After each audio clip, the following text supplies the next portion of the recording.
Good morning दोस्तों। आज हमारा सेकंड लेक्चर है और आज से हम फॉर्मली अपने सिलेबस के एक एक टॉपिक्स को कवर करना शुरू करेंगे। तो आज हमारा टॉपिक है इकोलॉजी। हम इसमें पढ़ेंगे कि इकोलॉजी का मतलब क्या है, इकोलॉजी हम क्यों पढ़ते हैं, और इसमें कुछ कंसेप्ट्स है जैसे nutrient cycling, biotic abiotic factors और उनका इंटरेक्शन। ये सब हमें इस छोटे वीडियो में पढ़ना है, ठीक है।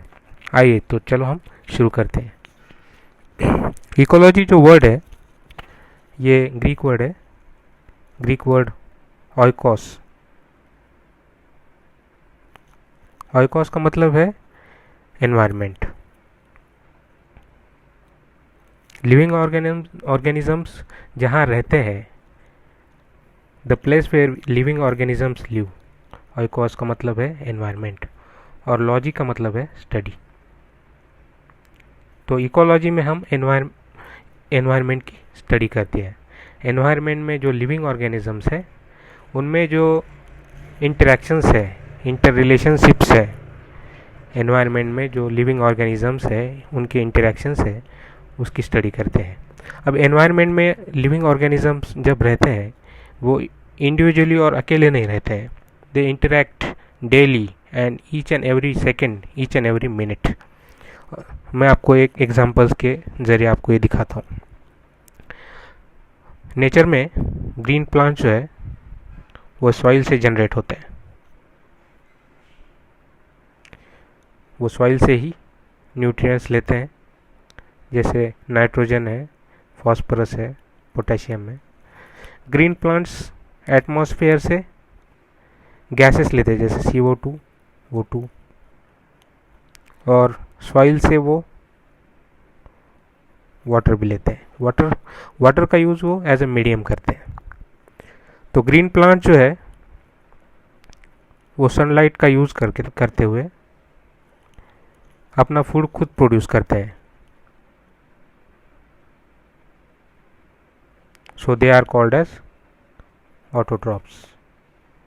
और ये ग्रीन प्लांट्स ने जो फूड बनाया है उसका यूटिलाइजेशन बाकी एनिमल्स करते हैं, उनको हम हेटेरोट्रॉप्स बोलते हैं। इस तरह से एनिमल जो है प्लांट पे अपने सर्वाइवल के लिए डिपेंड है। उसी तरह जब इनका लाइफ पीरियड ख़त्म हो जाता है, या प्लांट्स के जैसे लीव्स है, फूल है, फ्लावर्स है, और कुछ प्लांट्स के पार्ट है जैसे ज़मीन पे गिरते हैं, they are get decomposed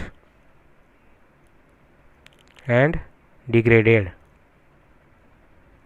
bye, जैसे अर्थवर्म है उसको डिकम्पोज करते हैं, और बाकी जो बैक्टीरिया वगैरह है वो उनको डिग्रेड कर देते हैं मिनरल्स में। ये जो प्रोसेस है इसको कहते हैं मिनरलाइजेशन। इस तरह से जो माइक्रो ऑर्गेनिजम्स है, या यहाँ पे अर्थवर्म जैसे छोटे छोटे ऑर्गेनिजम्स हैं, ये प्लांट लिटर जो है या एनिमल बॉडी जो है उनको डिग्रेड करके मिनरल्स में कन्वर्ट कर देते हैं। यही मिनरल्स फिर दोबारा किसी और प्लांट के लिए यूटिलाइज होते हैं। इसको बोलते हैं न्यूट्रिएंट साइक्लिंग। तो न्यूट्रिएंट साइक्लिंग का मतलब है कि ग्रीन प्लांट्स जो है वो न्यूट्रिएंट्स का यूज़ करते हुए ये जो न्यूट्रिएंट्स हैं एनिमल के पास, और फिर से ये सॉइल में आ जाते हैं, और इस तरह से ये जो प्रोसेस है चलता रहता है। इसलिए ये एक साइकिल है, और ये किसकी साइकिल है? न्यूट्रिएंट्स की साइकिल है, इसलिए इसको न्यूट्रिएंट साइक्लिंग बोलते हैं। और ये न्यूट्रिएंट साइक्लिंग एनवायरनमेंट में कहीं भी कभी भी कौन से भी स्टेज में चल रहा होता है। मतलब स्टोरी यहाँ है ये है कि प्लांट जो है, एनिमल्स जो है, और माइक्रो ऑर्गेनिजम्स जो है, माइक्रोब जो है, प्लांट्स, एनिमल्स और माइक्रोब जो है ये एक दूसरे के साथ इंटरेक्ट करते रहते हैं। साथ साथ वो अपने जो जिस एनवायरनमेंट में रह रहे हैं उसके साथ इंटरेक्ट करते रहते हैं फॉर देयर सर्वाइवल। और जब वो इंटरेक्ट करते रहते हैं सर्वाइवल के लिए, जैसे मैं आपको बताता हूँ, यहाँ पे एनवायरनमेंट में बायोटिक फैक्टर्स जो है माइक्रोब्स, प्लांट्स, एनिमल्स। उसी तरह एनवायरनमेंट में अबायोटिक फैक्टर्स हैं।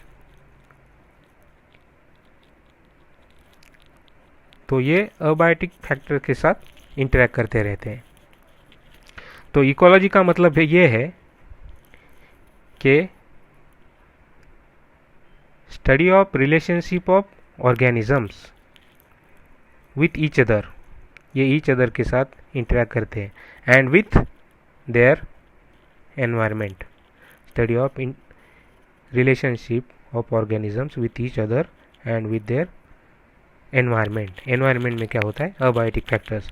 तो इसको हम ये जो होल कंसेप्ट है, इसको हम इकोलॉजी कहते हैं। तो हम यहाँ पे बायोटिक फैक्टर्स तो बहुत सारे हैं। जैसे बायोटिक फैक्टर्स में हमें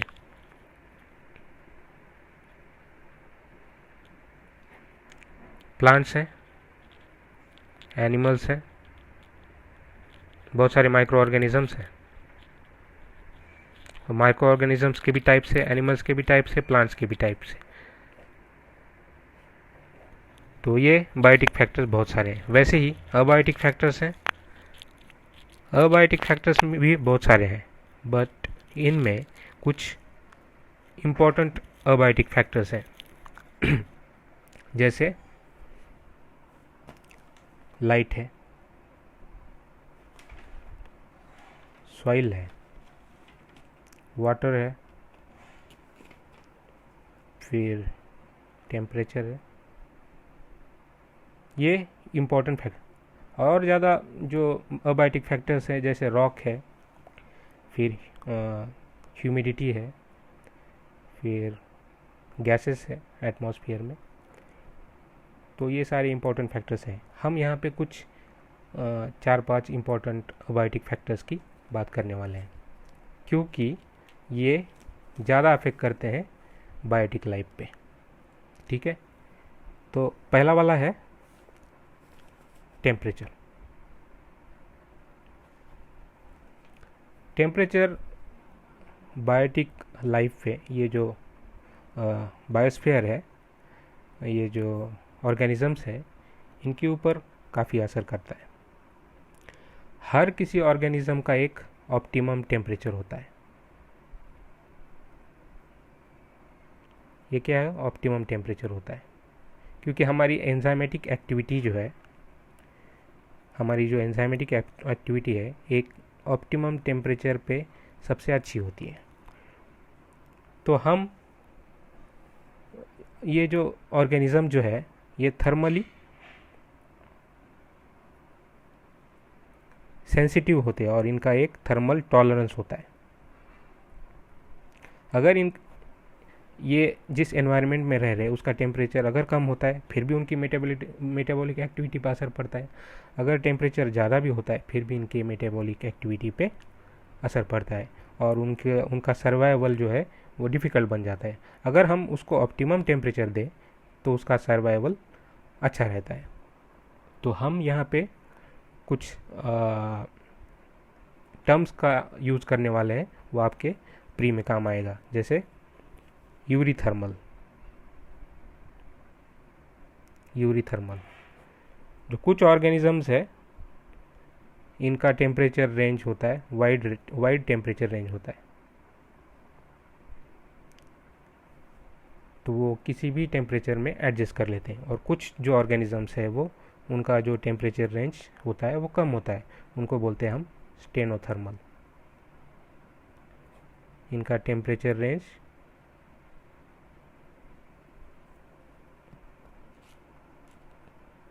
कम होता है, इनका टेम्परेचर रेंज कम होता है। तो टेम्परेचर जो है, टेम्परेचर के हिसाब से फिजियोलॉजी पे असर पड़ता है। किसके? ऑर्गेनिज्म पे, उसके फिजियोलॉजिकल फंक्शंस पे असर पड़ता है। इस वजह से उनका जो ज्योग्राफिक डिस्ट्रीब्यूशन है वो डिसाइड होता है। ठीक है, तो कुछ एनिमल्स जो कोल्ड रीजन से वही दिखेंगे, कुछ एनिमल्स जो है डेजर्ट में है, डेजर्ट में ही दिखेंगे, कुछ एनिमल्स जो है इक्वेटर पे ही दिखेंगे। अगला इम्पोर्टेंट पॉइंट है वाटर। पहला था टेम्परेचर, अब है वाटर। वाटर तो देखिए, water is a medium of life, और अगर वाटर का अबंडेंस है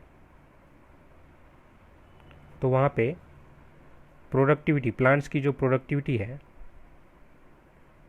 वो काफ़ी अच्छी होती है। ठीक है, अगर वाटर का अबंडेंस अच्छा है तो प्रोडक्टिविटी और डिस्ट्रीब्यूशन ऑफ प्लांट है एंड डिस्ट्रीब्यूशन वो अच्छा होता है। ठीक है, क्योंकि इक्वेटर पे वाटर बहुत ज़्यादा अवेलेबल है इक्वेटर पे, तो इसलिए इक्वेटर पे हमें अबंडेंस में वेजिटेशन मिलेगा। इक्वेटर पे अबंडेंस में वेजिटेशन। अगर हम डेजर्ट में देखें, डेजर्ट में आपको वाटर की कमी है, इसलिए डेजर्ट लाइफ जो है वो अडाप्ट कर लेता है पानी की कमी को एडजस्ट करने के लिए, तो वहाँ पे हमें थॉर्नी वेजिटेशन दिखता है। ठीक है, तो वाटर क्या करता है, वाटर से हमें प्रोडक्टिविटी और डिस्ट्रीब्यूशन ऑफ वेजिटेशन डिसाइड होती है। अगला इंपॉर्टेंट पॉइंट है लाइट।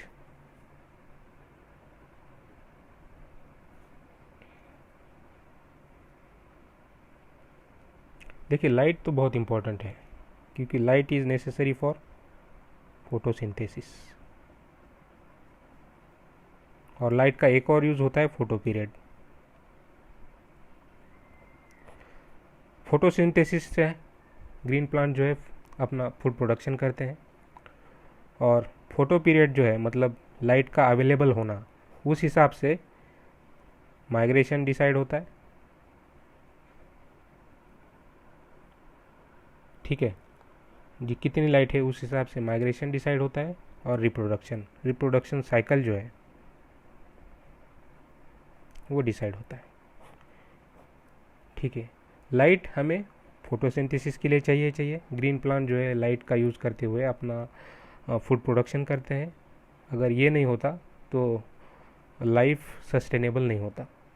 और फोटो पीरियड है कि दिन में कितनी लाइट रहती है और नाइट पीरियड कितना होता है, उस हिसाब से जो एनिमल्स हैं, बर्ड्स हैं, वो माइग्रेट होते हैं, और उनकी रिप्रोडक्टरी साइकिल भी जो है, रिप्रोडक्टरी साइकिल वो फोटो पीरियड पे डिपेंड होती है।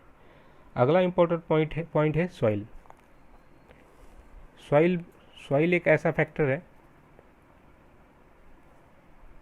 जिससे एनवायरनमेंट में काफ़ी असर पड़ता है, क्योंकि सॉइल का टाइप जैसा होगा वैसा वेजिटेशन का टाइप होगा, और जैसा वेजिटेशन का टाइप होगा वैसे एनिमल स्पीसीज और बाकी सारे ऑर्गेनिजम्स वहाँ अवेलेबल होंगे। ठीक है, अगर सॉइल का डेजर्ट लाइक कंडीशंस है और सॉइल, तो वहाँ पे थॉर्नी वेजिटेशन होगा। ठीक है, अगर डिग्रेडेड सॉइल है तो वहाँ किसी टाइप का वेजिटेशन नहीं होगा, और वेजिटेशन नहीं होगा तो कोई एनिमल लाइफ नहीं होगा। ठीक है, तो ये जो अबायोटिक फैक्टर्स जो है वो इस तरह से काफ़ी इम्पोर्टेंट है। तो अभी हमने देखा है कि इकोलॉजी का मतलब क्या है, उस इकोलॉजी की डेफिनेशन क्या है, वो इंटरेक्शन किस टाइप का होता है, न्यूट्रिएंट साइक्लिंग मतलब क्या है, और कुछ अबायोटिक फैक्टर्स हमने देखे हैं, जैसे temperature, light, water and soil. ठीक है, तो अगर आपके कोई डाउट्स होंगे तो हमें बताइएगा, कमेंट सेक्शन में हमें बताइएगा, वो उसके लिए हम डाउट सेक्शन के लिए अलग वीडियोस बनाएंगे। ठीक है, थैंक यू। अगर आप